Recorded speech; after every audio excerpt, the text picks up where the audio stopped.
Chantez à l'Éternel un cantique nouveau. Chantez à l'Éternel, vous tous habitants de la terre. Chantez à l'Éternel, bénissez son nom. Annoncez du jour en jour son salut. Racontez parmi les nations sa gloire. Parmi tous les peuples ses merveilles. Car l'Éternel est grand et très digne de louange. Il est redoutable par-dessus tous les dieux, car tous les dieux des peuples sont des idoles. Et l'Éternel a fait les cieux. La splendeur et la magnificence sont devant sa face. La gloire et la majesté sont dans son sanctuaire. Famille des peuples, rendez à l'Éternel. Rendez à l'Éternel gloire et honneur. Rendez à l'Éternel gloire pour son nom. Apportez des offrandes et entrez dans ses parvis. Prosternez-vous devant l'Éternel avec des ornements sacrés.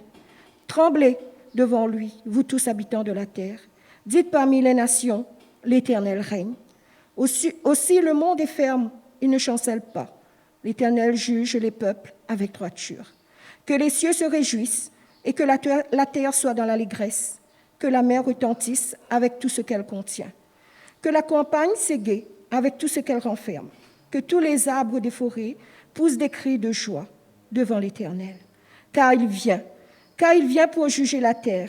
Il jugera le monde avec justice et les peuples selon sa fidélité. Amen. Prions. Seigneur notre Dieu, notre Père céleste, oui Seigneur, tu es le Dieu merveilleux. Il n'y a personne, Seigneur, aucun Dieu, Seigneur, est au-dessus de toi, Seigneur. Parce que tu es celui qui a créé le ciel et la terre et toutes ces choses. Et tu nous as créés, Seigneur. Aujourd'hui, nous sommes, Seigneur, dans ton temple, parce que tu nous as donné un rendez-vous. Et nous sommes présents. C'est avec un cœur reconnaissant que nous sommes ici dans ta maison.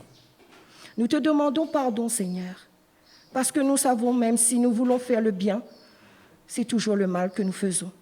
Mais nous savons, Seigneur, que tu es un Dieu par ta grâce. Tu nous pardonnes, tu nous purifies, tu nous sanctifies. Seigneur, guéris-nous, Seigneur.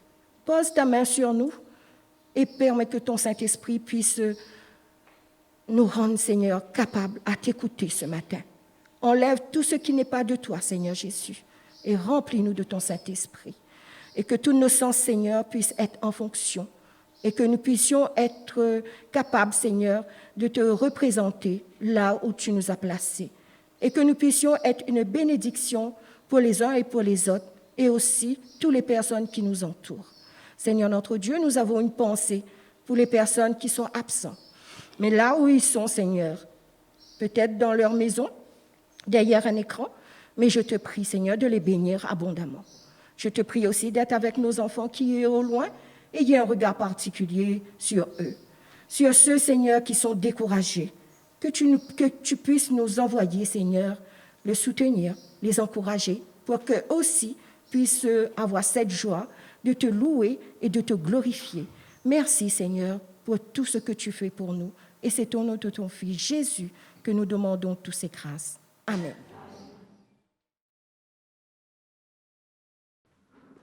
Bonjour à toutes et à tous, j'espère que vous allez bien.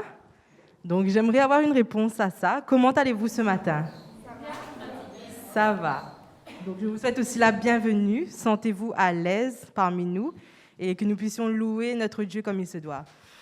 Alors, j'ai tenu à ce que vous répondiez à ma question parce que j'ai vu une vidéo dans la semaine où un employé entrait au travail.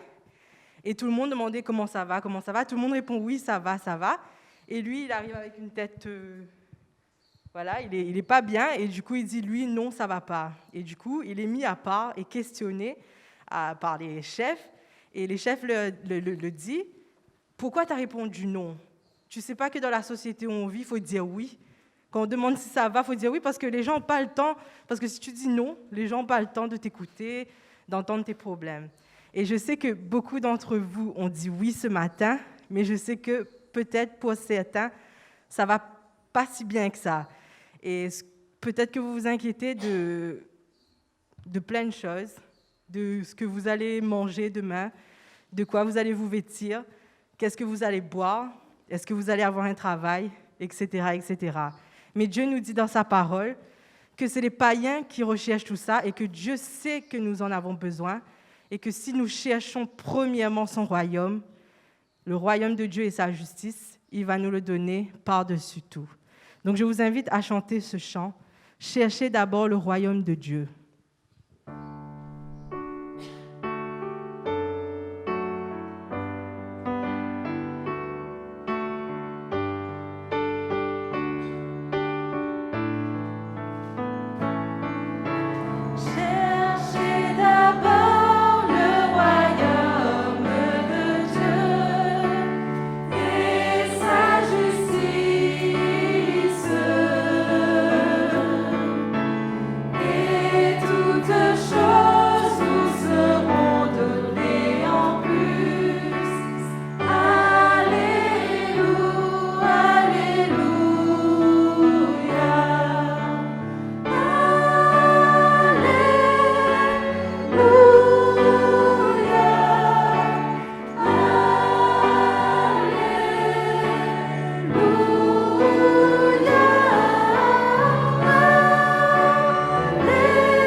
Alors justement, je trouve qu'on a un bon exemple dans la Bible, c'est celui de Job. Malgré tout ce qu'il a traversé, malgré toutes les difficultés qu'il a traversées, il n'a pas renié Dieu et il a continué à faire confiance à Dieu. Et je vous inviterai donc à chanter ce chant « Je continuerai ».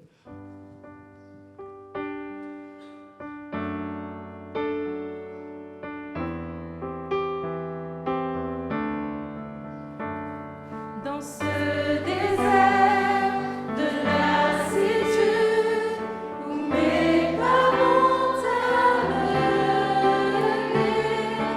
quelque part où je ne sais, j'ai dû lâcher ta main.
ce dernier chant, j'aimerais que vous vous mettiez debout et nous allons chanter « Dieu a une armée ».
Amen. Vous pouvez vous asseoir. Je vous remercie d'avoir bien participé.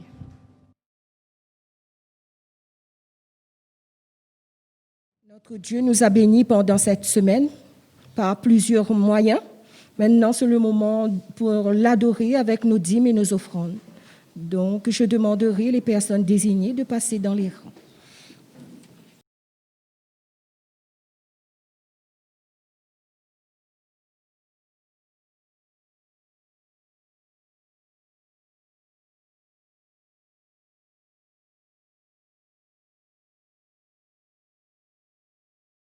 Seigneur notre Dieu, notre Père céleste,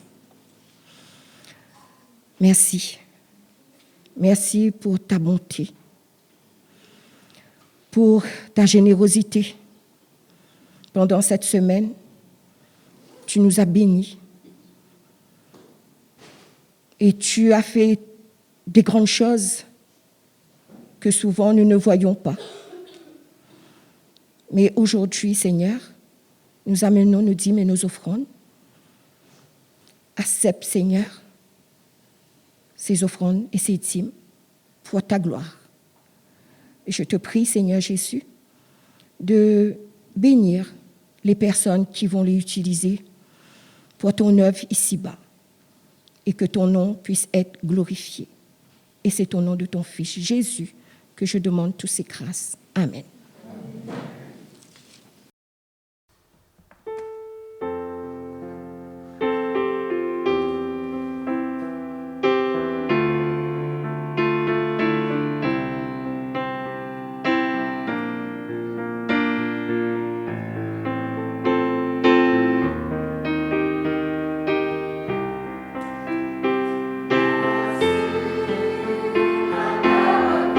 Reconnaissant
Le texte biblique de ce matin se trouve dans le psaume 34,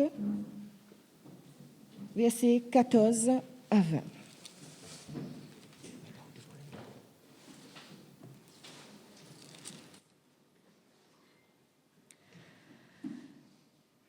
Préserve ta langue du mal et tes lèvres des paroles trompeuses. Éloigne-toi du mal et fais le bien. Recherche et poursuis la paix. Les yeux de l'Éternel sont sur les justes et ses oreilles sont attentives à leurs cris. L'Éternel tourne sa face contre les méchants pour retrancher de la terre leurs souvenirs. Quand les justes crient, l'Éternel entend et il les délivre de toute leur détresse. L'Éternel est près de ceux qui ont le cœur brisé et il sauve ceux qui ont l'esprit dans l'abattement. Le malheur atteint souvent les justes, mais l'Éternel l'en délivre toujours. Amen.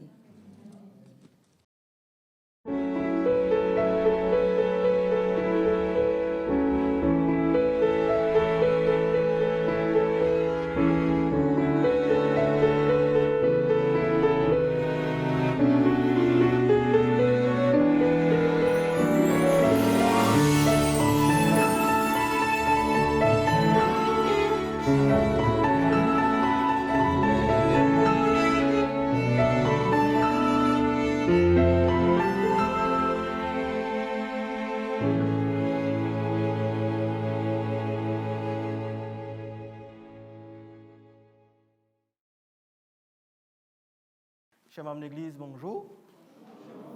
Et bon sabbat à vous tous. Merci d'être présents avec nous. J'ai quelques annonces avant de rentrer dans le sermon de ce matin. Vous savez très bien que, il y a de la violence physique, verbale dans les familles. Et quand on dit violence, ce n'est pas uniquement une violence physique, mais c'est aussi une violence verbale. Et quand on dit violence, ce n'est pas uniquement les femmes qui sont violentées, qui sont des victimes. Il y a aussi des femmes qui sont des bourreaux, il y a aussi des hommes qui sont des bourreaux, et ainsi de suite. Donc la Fédération, par le biais de son département en faveur de la femme, nous allons organiser des salons. Le lundi 10, à partir de 18h, il y aura 3 salons. Pour les jeunes, ce sera sur le salon Tamara Léo. Pour les jeunes couples, ce sera sur le salon Roche-Écrite. Pour les mariés, couples confirmés, ce sera sur le salon Bélouve. Sur ces 3 salons, il y aura des animateurs ou des animatrices qui vont commencer à initier le sujet. Et arrivé le lundi 17 jusqu'au vendredi 21, il y aura un séminaire sur arrêtons les violences domestiques, arrêtons les violences verbales, arrêtons les violences physiques. Ces séminaires vont être tenus par la sœur Marjorie, le pasteur Daniel Géna et moi-même. Ce sera à partir du 17 à 18h30 sur le salon qu'on va vous dire bien après. Les thèmes qui vont être traités. La violence. Victime, êtes-vous victime ou êtes-vous un bourreau? Deuxième thème, j'existe. Troisième thème, je t'aime quand je te dis non. Quatrième thème, pardonner l'impardonnable. Cinquième thème, je vais vivre pour toi et avec toi. Donc ces 5 thèmes vont être traités. Et durant ce séminaire, nous allons mettre à votre disposition un numéro de téléphone et vous pouvez envoyer vos questions et moi je vais remettre les questions aux animateurs afin de répondre à vos questions. Ce n'est pas souvent qu'on a cette possibilité de le faire, cela. Donc, je vous invite à mettre dans votre agenda un temps, le lundi 3 et le lundi 10, et après le lundi 17 jusqu'au 21, consacrez ces temps, même si vous n'êtes pas une personne violentée, mais vous pouvez aider une personne qui vit dans cette atmosphère pourrie. Donc, nous vous encourageons fortement à soutenir et à transmettre cette information aux autres. Pour les informations locales, Olivier, aujourd'hui, il n'a pas pu le faire pour diverses raisons, et vous avez eu le message. Olivier vous envoie des SMS. La seule chose qu'on vous demande, consultez votre boîte de messagerie, comme si c'est votre boîte aux lettres, à la maison et ouvrez, retirez la lettre. Et quand vous retirez la lettre, vous dites « Oui, j'ai bien accusé, réception de la lettre ». Afin que vous puissiez participer à nos réunions de prière ici et au service d'adoration. Et pour la semaine prochaine, Olivier va vous communiquer quelque chose une décision de notre comité d'église. Et j'espère que cette décision facilitera le fait qu'on se réapproprie de ce lieu. Sur ce, je vous dis bon sabbat, Dieu vous aime et que sa grâce soit avec vous. Vous vous rappelez, pour ceux qui étaient là, dans une des réunions de prière, j'avais parlé de Dorena. Je pense que certaines parmi vous connaissent un petit peu mieux Dorena. Je me permets de prendre son nom parce que c'est un ami et je sais qu'elle ne va pas m'en vouloir le fait que j'ai pris son nom. Dorena est très malade. Mais essayez de visualiser cette scène. Le jour où on était partis, l'ancien et moi-même, faire une onction d'huile chez Dorena, imaginez ce que l'un d'entre nous avait dit à Dorena, « Tu sais, ma sœur, toute chose concourt au bien de ceux qui aiment Dieu. Ce que tu vis là actuellement, c'est voulu de Dieu. Que Dieu t'a permis à ce que tu aies ce cancer pour ton bien, pour que ton caractère change, pour que ta vie soit meilleure. » Stéphanie, toi qui me regardes, quelle serait si tu étais à la place de Dorena, quelle serait ta réaction? Je ne serais pas contente, j'aurais voulu à Dieu parce que c'est trop dur. Exactement. C'est légitime.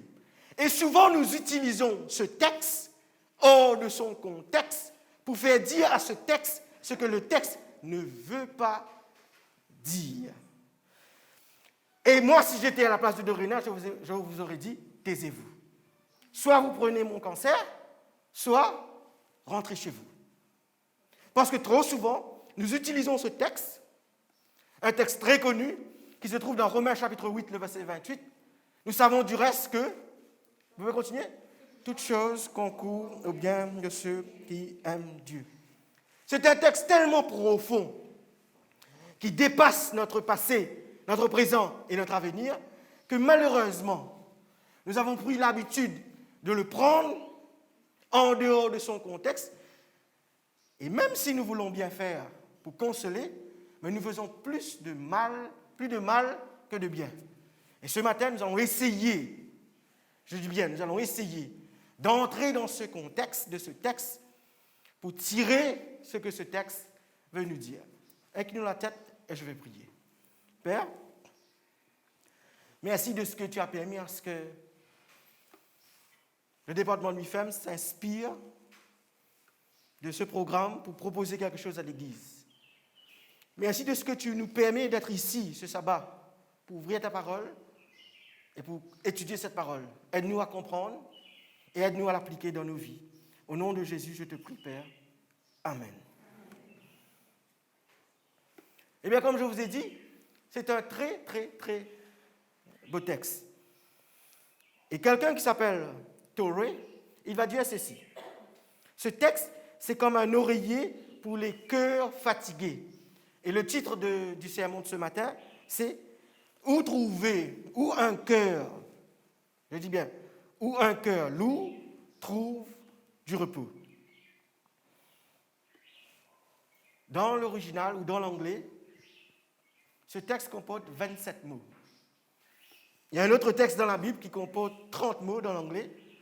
Et ce texte qui comporte 30 mots, c'est Jean 3,16.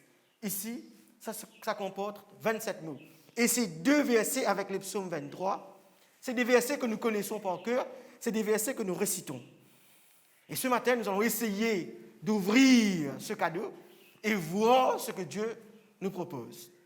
Mais avant d'ouvrir ce cadeau, rentrons dans le contexte du texte, afin de ne pas faire un prétexte. Parce qu'un texte hors de son prétexte devient un prétexte. Qu'est-ce que Paul dit dans l'Épître aux Romains? Quand vous prenez Romains chapitre 1er et 2 et 3, Romains chapitre 1er nous dit que l'humanité a péché. Romains chapitre 2 nous dit que les Juifs ont péché. Romains chapitre 3 nous dit que les gentils ont péché. Ça, c'est la réalité du Romains 1, 2 et 3. Quand vous arrivez dans Romains chapitre 4, Romains chapitre 4 et 5 nous donnent l'exemple d'Abraham, qui par la foi, et en ayant la foi en Dieu, Abraham va être justifié.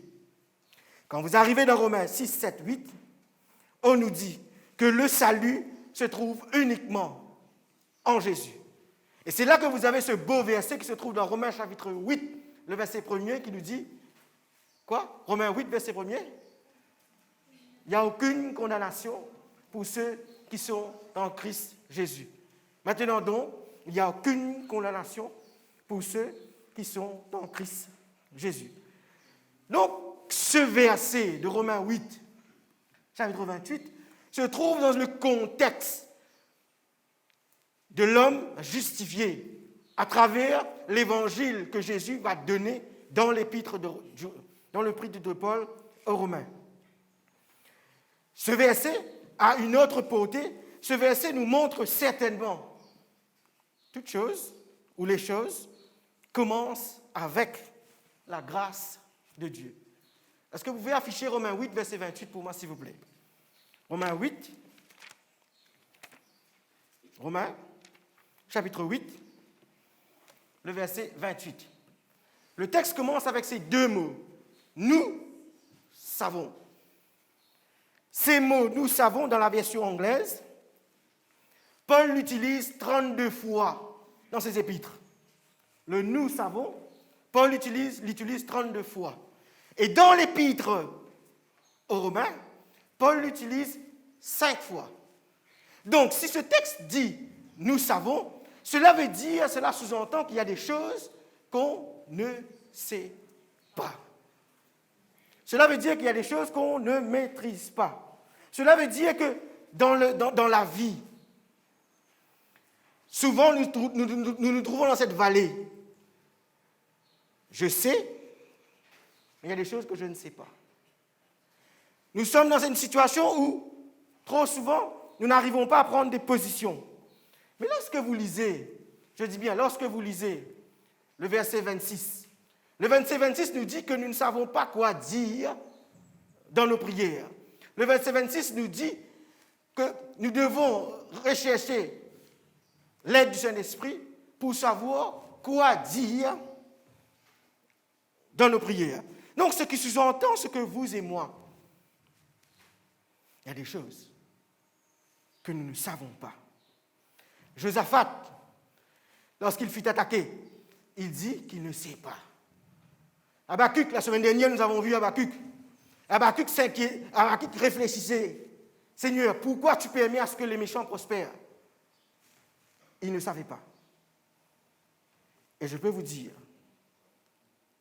qu'il y a plein de choses que moi-même, je ne sais pas. Mais il y a une chose que vous devez garder à l'esprit dans le contexte biblique. N'abandonnez jamais la chose que vous savez pour la chose que vous ne savez pas.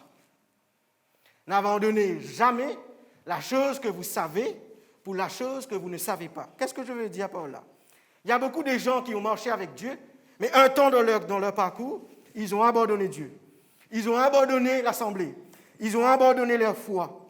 Ils ont abandonné le fait d'être avec Dieu. Pourquoi? Ils ont abandonné une chose qu'ils savent, c'est-à-dire Jésus-Christ, sa parole, sa sollicitude, sa grâce, pour une chose qu'ils ne savent pas, c'est-à-dire l'inconnu. Leurs vies sont restées figées. Pourquoi? Parce qu'ils se sont arrêtés à se dire « j'arrive pas à avoir la réponse à cette question ».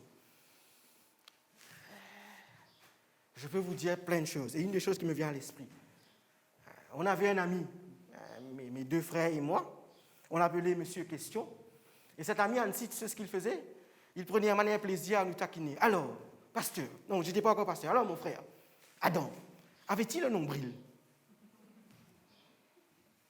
Ok. Alors, allez, je vais te poser une autre question. Dis-moi, l'herbe est verte, n'est-ce pas, Samuel?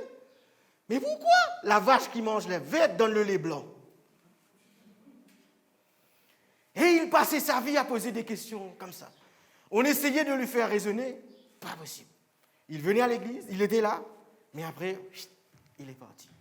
Donc nous avons ce type de personnes qui tellement sont restés dans leur questionnement, pourquoi, ils ont fini par abandonner. Malheureusement, ils ne sont plus là.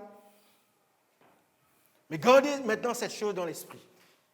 Si vous avez abandonné Dieu, si vous êtes resté loin avec Dieu, gardez à l'esprit, je dis bien gardez à l'esprit, que Dieu est amour. Lorsque vous revenez vers lui, il ne va pas vous rejeter, à moins que la porte de la grâce est fermée. Dieu est amour. Quand vous revenez à lui, il ne va pas vous rejeter. C'est pour cela que ce texte dit « nous savons ». Dans la notion de savoir, nous avons cette connaissance de qui est Dieu. Et je vais vous citer 2 phrases que j'ai eues, que je pense que j'ai déjà citées avec les jeunes. Dieu est trop bon. Pourquoi il est trop bon? Pourquoi il est trop bon? Dieu est trop bon pour nous tromper. Dieu est trop sage pour nous tromper. Et il est trop bon pour être cruel. Je me répète. Dieu est trop sage pour nous tromper. Il est trop bon pour être cruel. Parce qu'en lui, il n'y a pas de ténèbres.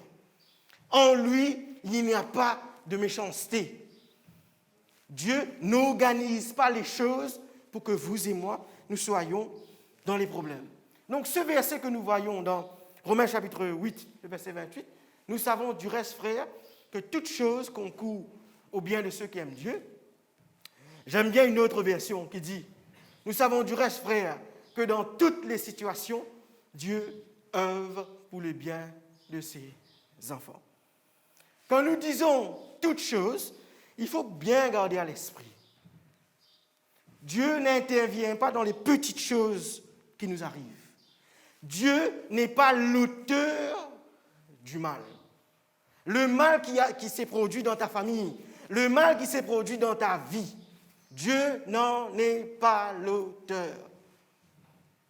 Parce que si Dieu est l'auteur, cela sous-entend que Dieu prend un malin plaisir à te voir souffrir. Si Dieu est l'auteur, le texte que nous avons lu dans le psaume 34, il faudrait malheureusement, Anis, que tu déchires cette page dans ta Bible. Parce que Dieu est menteur. S'il dit qu'il est près de ceux qui ont le cœur brisé, mais qu'il aime nous voir souffrir, il y a incohérence. Donc quand il dit toutes choses ici, gardez à l'esprit que le mal, les choses mauvaises, ne viennent pas de lui. Gardez aussi à l'esprit que pas toute bonne chose nous arrive. Parce que si, en étant chrétien, toute bonne chose nous arrive, cela veut dire que cette église allait être remplie. D'un côté, Dieu n'est pas l'auteur de tout ce qui nous arrive de mauvais. De l'autre côté, les bonnes choses qui se produisent chez nous, il n'y a pas que toutes les bonnes choses qui se produisent chez nous. Il y a des choses néfastes qui se produisent dans nos vies. Et ce verset est en train de nous faire comprendre, quelle que soit la situation dans laquelle nous nous trouvons, Dieu est présent. Quelle que soit la situation dans laquelle nous nous trouvons, Dieu est présent. Mais autre chose que ce verset est en train de nous dire, il ne faut pas tomber dans ce qu'on appelle la théologie de la fatalité. Qu'est-ce que je veux dire par la théologie de la fatalité? De toute façon, ça allait se produire. Donc, c'est dans mon destin. Ça a été écrit. Mon frère, accepte. Toute chose concourt. Dieu a écrit ta vie ainsi. Donc, il faut que tu acceptes. Malheureusement, nous entretenons ce qu'on appelle une théologie de la fatalité. Ben, ça m'est arrivé, écoute, ok, ça va. J'accepte. Je ne vais pas me révéler à vous ce matin.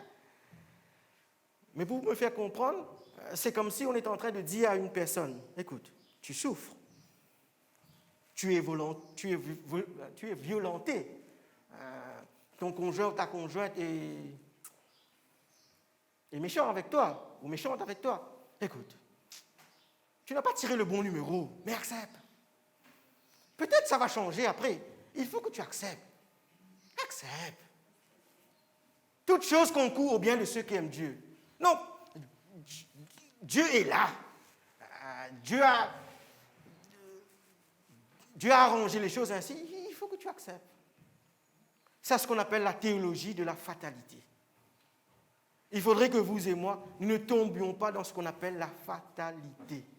Certes, nous vivons dans un monde qui est rempli de mal. Certes, nous subissons ce qu'on appelle les dommages collatéraux. Certes, ces dommages nous font très mal. Mais ça ne veut pas dire que je suis dans ce qu'on appelle la fatalité. De toute façon, c'est mon destin. Dieu a choisi. Dieu a donné. Écoute. Merci Seigneur pour le mari violent que tu m'as donné. Merci Seigneur pour la femme méchante que tu m'as donnée. Ça, c'est de la fatalité. Mais par contre, dans ce texte, il y a ce qu'on appelle la théologie de la foi.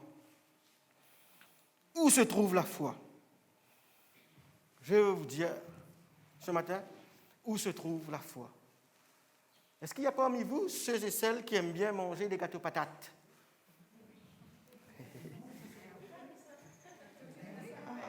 Maintenant, vous réagissez là. Un bon gâteau patate. Maintenant, il y a gâteau patate et gâteau patate. Le gâteau patate qu'on a mangé à Mafat, je ne sais pas si tu te rappelles bien de cela. Moi, je me rappelle bien de ce monsieur, cette dame qui était Rodriguez et le monsieur était créole. Mais le gâteau patate, c'était vraiment excellent. Okay? Maintenant, quels sont les ingrédients que vous mettez dans un gâteau patate? Moi, je ne connais pas. Bien sûr, il y aura la patate.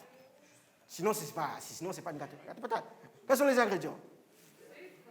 Le sucre, après, le beurre, les œufs, et puis, un peu de vanille, et puis, la patate. OK? Je ne vous encourage pas à aller faire le gâteau patate. Voilà, regarde comment on vous a réveillé. Un bon gâteau patate vous fait réveiller. Vous êtes des vrais créoles, vous. C'est bien. C'est bien. Maintenant, écoutez-moi. Si on commence à vous donner, je prends Constance. Tu as tous ces ingrédients que nos aînés, nos personnes âgées ont donné pour faire le gâteau patate. Si je te donne une cuillère d'œuf, blanc d'œuf, et tu te donnes à boire. Oui, à boire. Mettre dans ta bouche. Dieu. Donc, le sucre, ça passe. OK? Une cuillère de jaune d'œuf, mettre dans la bouche, Agnès. Non. Laetitia, du tout. Vous ne prenez pas de l'huile de ricin chez vous, non? Pour purger? Non. OK. Qu'est-ce que je veux dire par là? Nos vies, c'est comme ces ingrédients. Il y a des fois, les ingrédients comme le sucre, c'est bon à la bouche. Il y a des fois, ces ingrédients sont comme le blanc d'œuf, pas tout à fait agréable. Ce qui veut dire qu'il y a des situations, des bonnes situations qui se produisent, il y a des mauvaises situations. Dieu est comme cette pâtissière. Il voit nos vies, il voit tout ce qui se passe de bon et de mauvais. Et il essaye de mélanger tout ça, d'enlever ce qui n'est pas bon et de retenir et de produire quelque chose de bon. Vous prenez l'ingrédient œuf, vous mangez cru, c'est pas agréable. Mais l'ingrédient œuf, quand c'est dans le gâteau, un bon gâteau patate, Annick, je ne dis pas plus. Ça, c'est notre vie.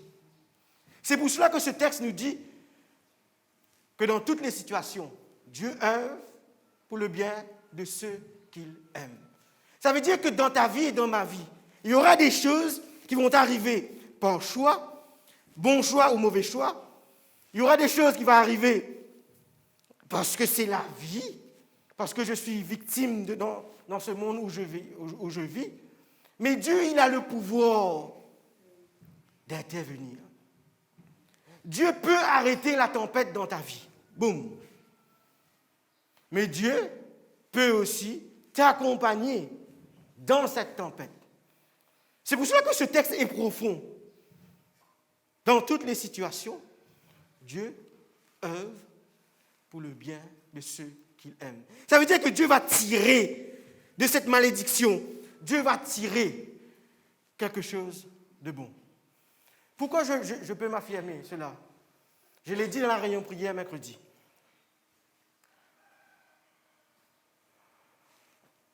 Étienne, il était devant le sang des draps, il était en train de prêcher. À un moment, dans sa prédication, il lève la tête, il voit le ciel, et il voit Jésus où? Assis à la droite de Dieu. Et il dit ce qu'il voit. Lorsqu'il dit ce qu'il voit, qu'est-ce qui se passe? On dit, voilà, il blasphème, et on l'amène dehors, et on le lapide. Est-ce que Dieu aurait pu arrêter cette lapidation? Oui. Mais Dieu ne l'a pas arrêté. Est-ce que cela sous-entend que Dieu a abandonné Étienne? Après que Étienne a vu le ciel ouvert, il a vu le roi des rois, le Seigneur des seigneurs, l'El Shaddai, l'Alpha et l'Oméga, celui qui est, qui était et qui revient. Il a vu l'agneau de Dieu qui ôte le péché du monde. Il a vu Jésus. Mais ça n'a pas empêché. Dans sa volonté, Dieu a accompagné Étienne, mais Dieu n'a pas abandonné. Ça, c'est pour vous dire que Dieu nous accompagne lorsque nous sommes dans une tempête. Donc, il faut être très prudent lorsque nous disons toute chose concourt au bien de ceux qui aiment Dieu. N'essayons pas de dire à cette personne le malheur qui s'est produit, le mal, cette personne qui est morte, ton infirmité. Ce n'est pas Dieu qui en est l'auteur. Ce n'est pas Dieu qui, parce qu'il t'a maudite. Tu es une malédiction, c'est pour ça qu'il y a une infirmité dans ta famille. Non. Dieu n'en est pas l'auteur. Mais Dieu, il t'accompagne. Est-ce que vous pouvez mettre le psaume 34 pour moi, s'il vous plaît? Le psaume 34 nous dit quoi? Anise l'a lu. L'Éternel,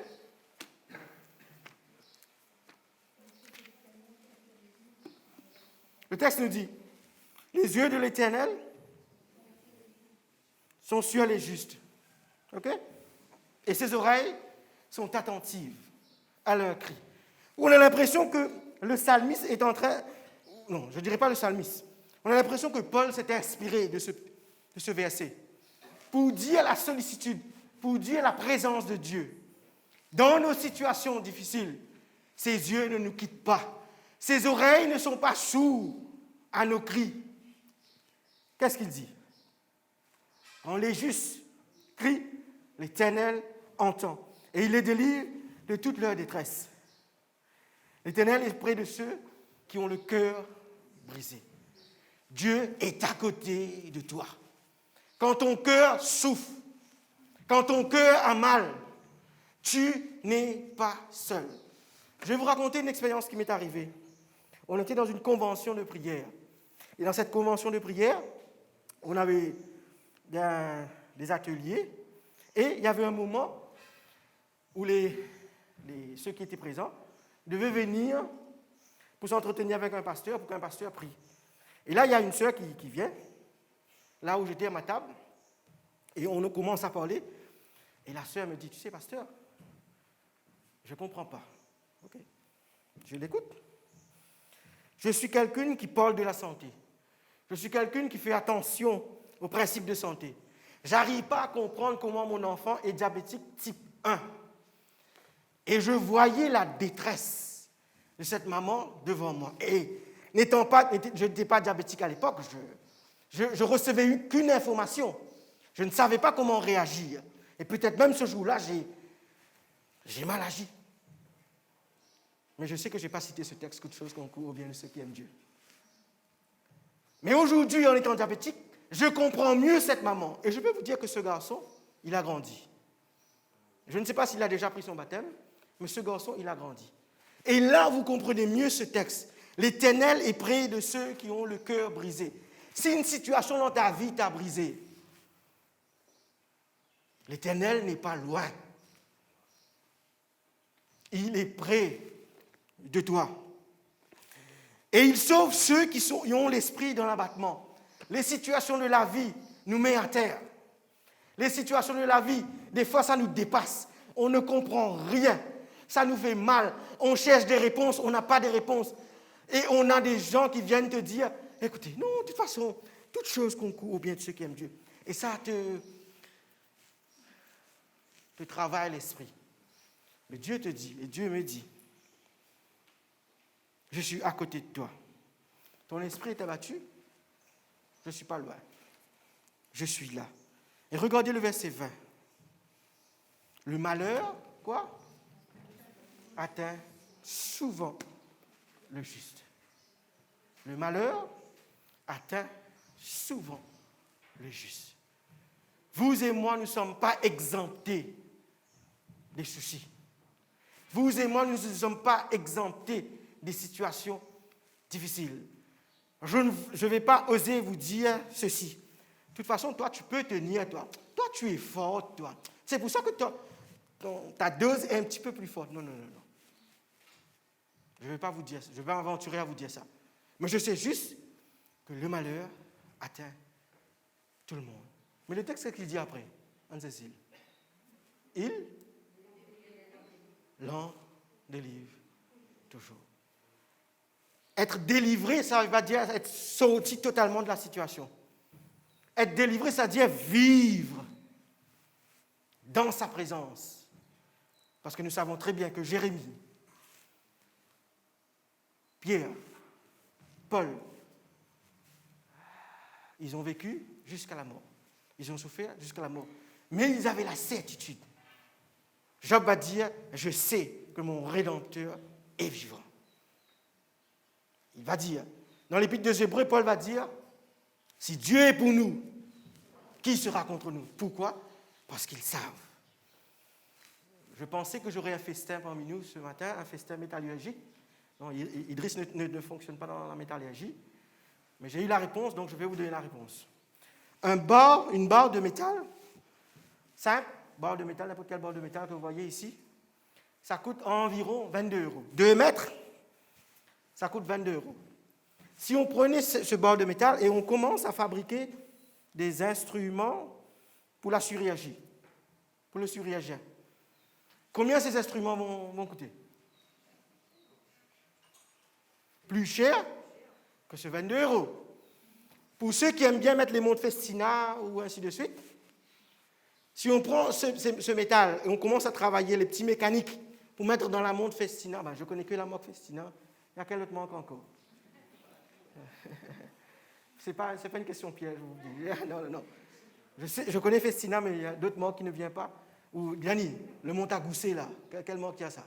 Tu vois, mais la mécanique à l'intérieur, c'est du métal. Combien ça coûte? Cher, ça ne coûte pas 22 €. Ça commence, Dani, j'ai vu à partir de 250 €. Joli montant à gousset, 250 €. Imagine, hein? 250 €. Barre de métal de 22 €. On travaille la barre, sa valeur augmente. Quand le texte nous dit, nous savons du reste que Dieu œuvre pour le bien de ceux qui l'aiment, ça veut dire que Dieu va nous travailler. Dieu va travailler dans notre cœur. Dieu va utiliser toutes les situations, bonnes ou mauvaises, pour produire quelque chose. Celui qui a commencé cette œuvre en vous, Philippiens nous dit, il va la rendre parfaite. Mes frères et mes sœurs, la prochaine fois que nous voyons quelqu'un qui souffre, réfléchissons avant de dire tout de suite, toute chose concourt au bien de ceux qui aiment Dieu. Nous pouvons l'utiliser, mais dans une autre perspective. C'est-à-dire que Dieu n'est pas loin. Dieu est près. Dieu t'accompagne. Si tu as vécu d'une situation et que tu es encore prisonnière, parce que tu te dis, Seigneur, pourquoi tu as permis à ce que ça se produise chez moi? Pourquoi est-ce que tu as permis que ça se produise dans ma famille? Moi qui te sers, moi qui est fidèle à toi, moi qui rends ma dîme et mes offrandes, moi qui viens dans l'église, moi qui fais mes prières matin, midi et soir, moi qui n'ai pas cessé d'intercéder. Pourquoi? Si vous restez dans le pourquoi, malheureusement, vous allez arriver à un moment où vous allez perdre la foi. Vaut mieux que quand vous posez la question à Dieu et que vous n'avez pas de réponse, vous dites, nous savons que Dieu est amour. Nous savons que Dieu est trop sage pour nous tromper, que Dieu est trop bon pour qu'il y ait une cruauté se produise dans ma vie. Alors que les chanteurs vont s'approcher pour le dernier chant, Walking in love, marcher dans l'amour. Réfléchissez à ce chant. C'est un chant en français, mais le refrain est en anglais si je ne me trompe pas. Réfléchissez à ce que ce chant nous dit et laissez le Seigneur vous porter. Dans toutes les situations, Dieu œuvre, Dieu agit pour le bien de ceux qu'il aime. Amen.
Triomphe même de la mort, oui, l'amour triomphe.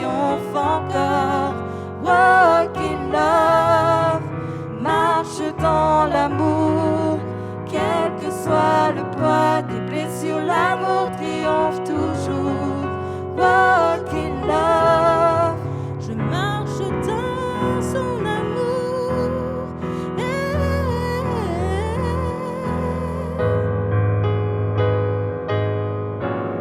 Je fais le choix de ne plus juger. Je marche dans son amour.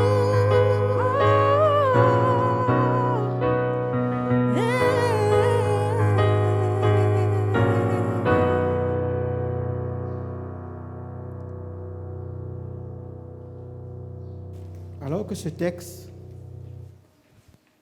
nous fait comprendre que il est là, il est présent. Et le nous savons nous rappelle que, comme ces chanteuses viennent de nous dire, de marcher dans l'amour. Ce matin, j'aimerais vous remettre entre les mains du Seigneur. Mais s'il y a une chose que je ne peux pas faire pour vous, je ne vais pas augmenter votre dose d'amour, de connaissance, de foi. Si j'aurais pu prendre une seringue et injecter une dose de foi à toi qui souffre, à toi qui pleure, j'aurais pu le faire. Mais ce serait quoi? Qu'une dose. Ce matin, Dieu te dit, viens. Viens à moi, mon enfant. Viens. Je vais te prendre. Je vais t'accompagner. Je ferai le chemin avec toi. Je serai avec toi. Quels que soient tes problèmes, quelles que soient tes peines, quelles que soient les décisions, quelle que soit la prise de décision que l'autre a prise qui t'affecte, je serai avec toi. L'Épître aux Hébreux nous dit, si Dieu est pour nous, qui sera contre nous? Si ce texte vous dit quelque chose et que vous voulez vous remettre entre les mains de l'Éternel ce matin, levez-vous et je vais prier pour vous.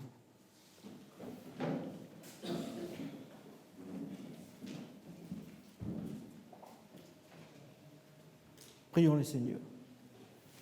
Père, nous sommes tes enfants. En Christ Jésus, tu nous rends dignes. Et nous voulons croire à cela, qu'il n'y a aucune condamnation pour ceux qui sont en Christ Jésus. Mais en ce moment, Seigneur, il y a certains qui souffrent. Certains qui se posent plein de questions par rapport à l'avenir, par rapport à l'avenir de la famille, par rapport à l'avenir aux enfants. Certains même se disent, est-ce que ça vaut la peine de continuer? Parce que plus ça va pas. Mais merci Seigneur de ce que tu nous as rappelé, que tu es trop sage pour nous tromper, tu es trop bon pour être cruel. Merci de nous avoir rappelé que tu es près de ceux qui ont le cœur brisé, qui ont l'esprit dans l'abattement. Et que ces paroles du psalmiste, nous puissions les prendre pour nous. Non pas d'une façon intellectuelle, mais l'appliquer avec foi et te laisser nous porter.